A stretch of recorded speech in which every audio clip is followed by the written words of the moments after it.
안녕하세요. 시절인연입니다. 작년 12월 계엄 사태 이후에 6개월이 지나면서 탄핵이 마무리되고 그 후에도 여러 가지 우여곡절을 거쳐 마침내 새로운 대통령을 뽑는 선거가 20여일 앞으로 다가왔습니다. 윤 정권이 시작하면서 국민과 함께 소통하는 대통령실이라는 이유와 청와대를 국민에게 되돌려준다는 명분으로 용산과 한남동으로 대통령 집무실과 관저를 옮기면서 청와대는 국민에게 개방되고 역사의 뒤안길로 사라지는 운명을 맞는 듯 해 보였습니다. 그러나 새로운 정권이 들어서면 어느 정권이든 현재의 용화대를 대통령 집무실로 사용하지 않을 듯합니다. 세종시로 대통령실을 옮기자는 의견이 많이 있는데 이는 수도권의 집중현상 완화와 전 국토의 균형 개발, 그리고 유사시 전시 방어도 유리해서 많은 이점이 있지만 몇 년 이상의 준비 기간이 필요하고 비용도 조 단위의 예산이 투입되어야 하는 큰 사업으로 당장 입주할 새 청사가 필요한 차기 정권에는 적합하지 않은 듯 보입니다. 결국 가장 현실 가능성이 높은 안은 다시 청와대로 들어가는 안인 듯 합니다. 청와대가 일반 시민들에게 개방되어 보안이 다소 불안해진 건 사실이지만 관저나 상춘제, 영빈관 등 중요 시설의 내부는 개방이 안 되었었고 지난 정부에서도 시설의 일부를 계속 사용해 왔기 때문에 보안 점검 및 일부 보수를 한다면 큰 비용을 투입하지 않고도 즉시 사용이 가능하다는 것이 가장 큰 장점이기 때문입니다. 그래서 여러모로 보안이 구멍이 난 것이 문제가 되었고 국정 참사가 일어난 용화대를 계속 사용하는 것보다는 큰 비용을 들이지 않고 안전하고 효율적인 청와대를 다시 사용하는 것이 새로운 정부에서 채택될 가능성이 가장 높다고 하겠습니다. 그래서 저는 지난 정권에서는 가보지 않았던 개방된 청와대를 한번 방문해보고 싶어졌습니다. 새 정부가 시작되면 다시 출입이 제한될 것으로 여겨지기 때문입니다. 그래서 인터넷으로 청와대 방문 사전 예약을 했습니다. 예약된 날이 오늘인데요. 집에서 지하철역을 이용하여 경복궁역에 도착했습니다. 청와대의 역사적 유래를 잠깐 살펴보면 조선은 건국 이후에 개성에서 한양으로 천도하고 지금 경복궁 터에 궁궐을 세웠습니다. 그리고 그 경복궁의 북쪽, 지금 청와대 자리는 경복궁의 후원의 역할을 했다고 알려져 있습니다. 그러다가 임진왜란 때 경복궁이 불탐과 동시에 이곳도 불에 타서 폐허가 되었고 고종 때 경복궁이 중건되는데 이곳에도 다양한 용도의 건물을 신축했고 용문당이나 용무당 등의 건물이 있는 이 지역을 경무대로 부르기 시작했습니다. 경무대라고 하는 말의 뜻은 경복궁의 경자와 경복궁 후문인 신무문의 무자를 합친 것이라는 이야기가 있지만 근거는 없다고 하네요. 일제강점기였던 1929년 일제는 이곳에 조선 박람회를 개최하면서 대부분의 건물들을 허물었고 이후 이곳은 공터로 남아있다가 1939년에 일제는 다시 이곳에 조선 총독의 관저를 짓게 됩니다. 그 후 해방 전까지 7, 8, 9대 일본 총독의 관저로 쓰이다가 해방 이후에는 미 군정사령관이었던 하지 중장의 관저로 사용됩니다. 그 후 해방이 되고 초대 대통령 이승만이 사저인 이화장에서 이곳으로 거처를 옮기면서 이 건물의 이름을 조선시대 이 지역의 원래 명칭인 경무대로 정하게 되었습니다. 이후 4.19 혁명이 일어나고 새 정부의 대통령이었던 윤보선은 경무대라는 이름이 이승만 독재 철권 통치의 이미지를 가지고 있다고 하여 당시 경무대의 지붕 기와의 색깔이 파랗다는 것에 착안하여 청와대로 개명을 하게 됩니다. 청와대는 이후 박정희, 최규화, 전두환 등의 대통령 관저로 쭉 사용하다가 노태우 대통령에 이르러 우리나라의 커진 국력에 맞도록 규모를 키워서 바로 옆에 새롭게 신축하게 됩니다. 종전의 관저에는 1층을 대통령 집무실로 사용하고 2층은 가족들과 생활하는 관저로 사용했었는데, 이때부터는 청와대는 집무 공간으로 온전히 사용하게 되고 관저는 분리하여 새로 신축하여 사용하게 됩니다. 그리고 김영삼 대통령 때 기존의 청와대를 일제 잔재 청산의 일환으로 중앙청과 함께 해체해버립니다. 현재는 그곳에 이곳이 구 청와대 터였다는 표지석만 남아 있습니다.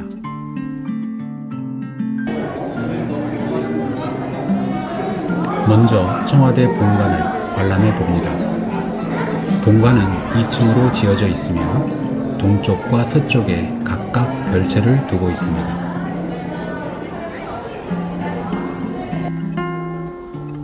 본관 동쪽에 있는 인왕실입니다. 인왕실은 간담회나 오찬, 만찬이 열리는 소규모 연회장이 있고 외국 정상이 방한할 때 공동 기자회견 장소로도 활용이 되었다고 합니다.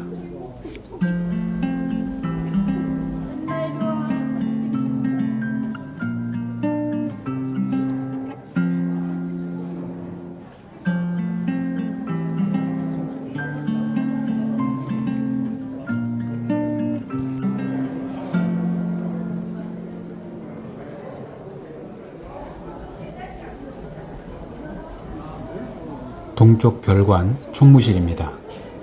이 총무실은 대규모 인원에 대한 임명장 수여, 회의, 만찬과 공연 등 다용도 공간으로 활용되었습니다.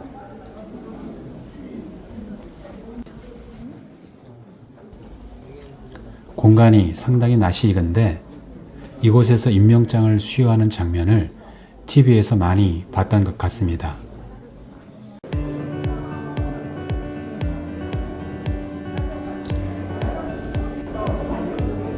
서쪽 별채에 있는 세종실입니다. 초대 이승만 대통령부터 19대 문재인 대통령까지의 초상화가 쭉 전시가 되어 있습니다.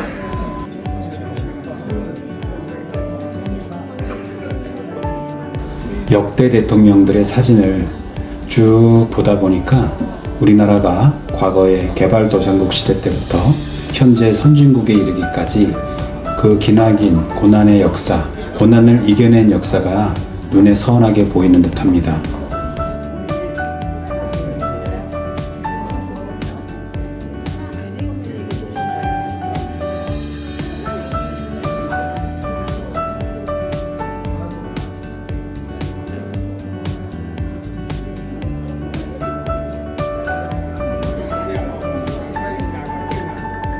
국무회의를 하던 장소인데 TV에서 많이 봤던 것 같습니다.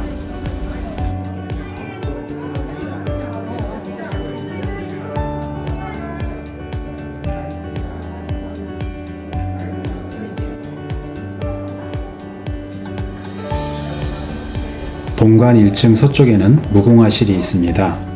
무공화실은 영부인이 사용하던 공간으로 외빈을 만나는 접견실과 집무실로 구성되어 있습니다. 한쪽 벽면에는 이렇게 역대 영부인들의 사진이 전시되어 있습니다.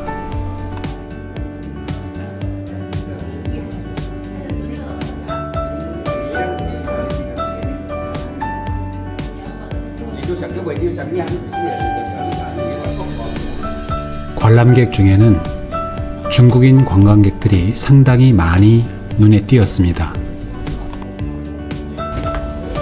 이곳은 영부인이 외빈들을 만나는 접견실입니다.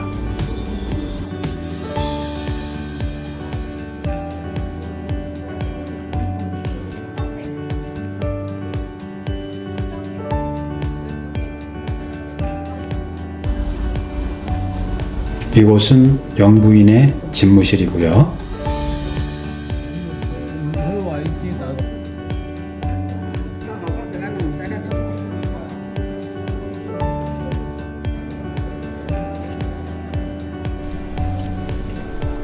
본관 2층으로 올라왔습니다. 본관 2층은 주로 대통령의 업무 공간으로 구성되어 있습니다.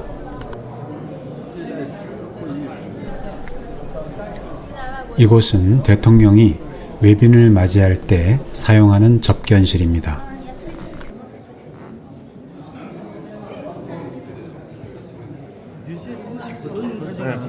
보던.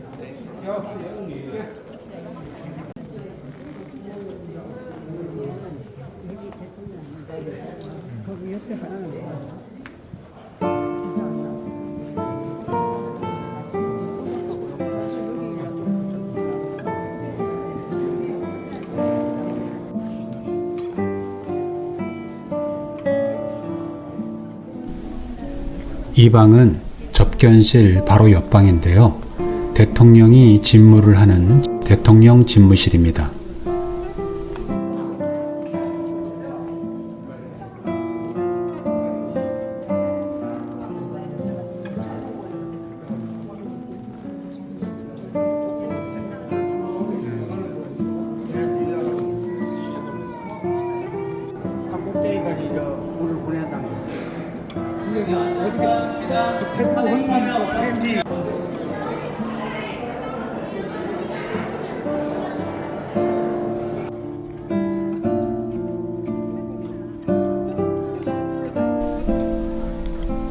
청와대 본관 관람을 마치고 이번에는 청와대 본관 동쪽 언덕에 위치하고 있는 대통령 관저를 향합니다.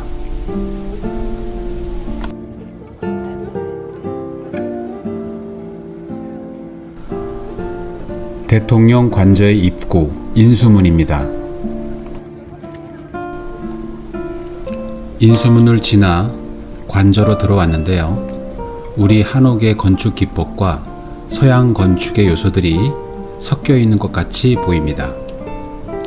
전통미와 실용성이라고 하는 두 가지 가치가 어우러져 있는 것이 한눈에 보이는군요. 본체가 두 채로 기역자형으로 배치되어 있는데 이곳이 두 곳을 연결하는 부분인 듯 합니다. 본체를 둘러싸고 산책로가 조성이 되어 있는데요. 한번 걸어보겠습니다.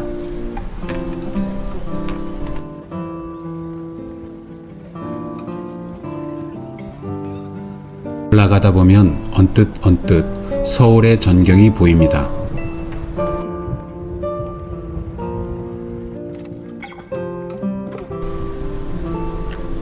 오운정이라는 정자인데요. 19세기 말에서 20세기 초에 지어졌다고 합니다.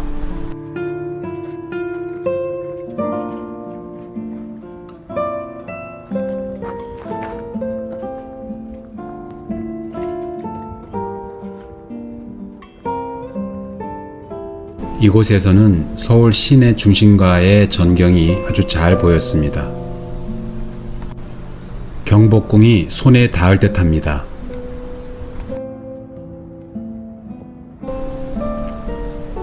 일제강점기 때 경주에서 서울로 옮겨졌던 경주 방형대자 석조열의 자상입니다. 왜 경주에서 서울로 옮겨졌을까요? 산책길에 만나게 되는 청와대의 경계 부분에 세워진 경계용 철책입니다. 침류각이라고 하는 전통 가옥인데요. 본래 이 대통령 관저 자리에 있었던 것을 1989년 관저 신축 당시에 이쪽 위치로 이전했다고 합니다. 서울시 유형문화재로 지정되어 있다고 하네요.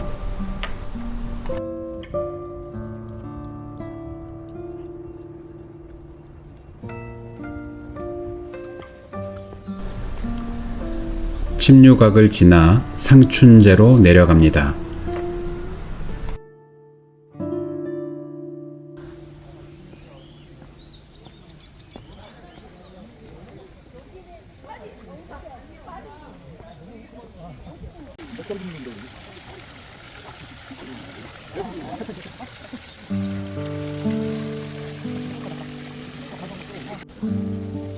상춘제 앞 정원인데요. 정원을 만들긴 하였으나 꾸미지 않은 듯 참 그 자연스러움을 그대로 가지고 있는 그런 정원인 것 같습니다.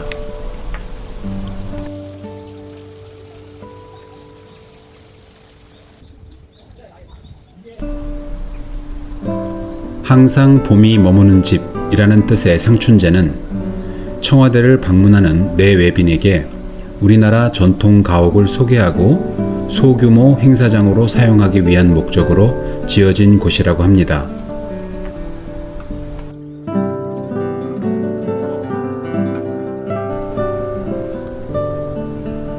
상춘제 앞에는 커다란 잔디 정원이 있는데 녹지원이라고 합니다. 녹지원은 1968년 조성된 잔디 정원으로 어린이날 행사 등 야외 행사를 진행했던 공간이라고 합니다.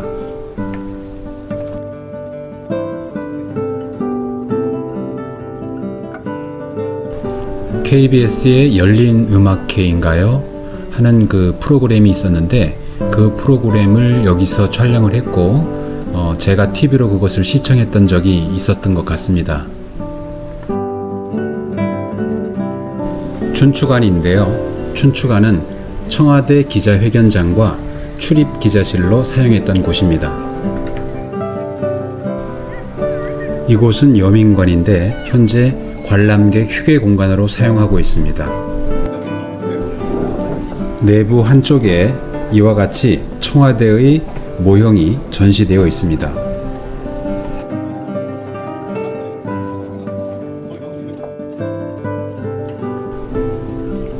청와대 동쪽편에 있는 시설들을 관람하고 이제 청와대의 남서쪽에 있는 영빈관으로 걸음을 옮깁니다.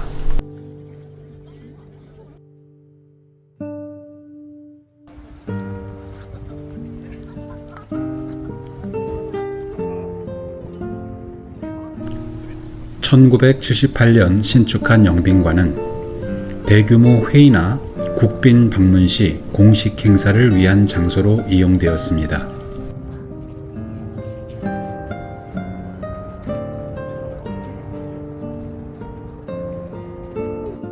영빈관은 서양의 석조 건축 양식의 전통 건축 요소와 전통 문양을 활용하여 한국적 분위기를 구현했다고 합니다.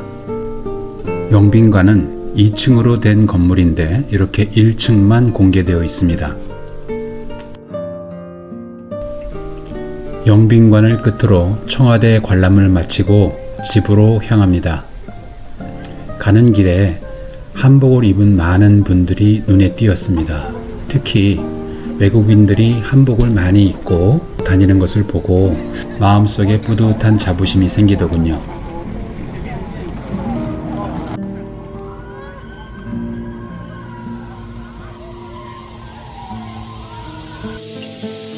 여기까지 시청해 주셔서 감사합니다. 다음 컨텐츠에서 뵙겠습니다.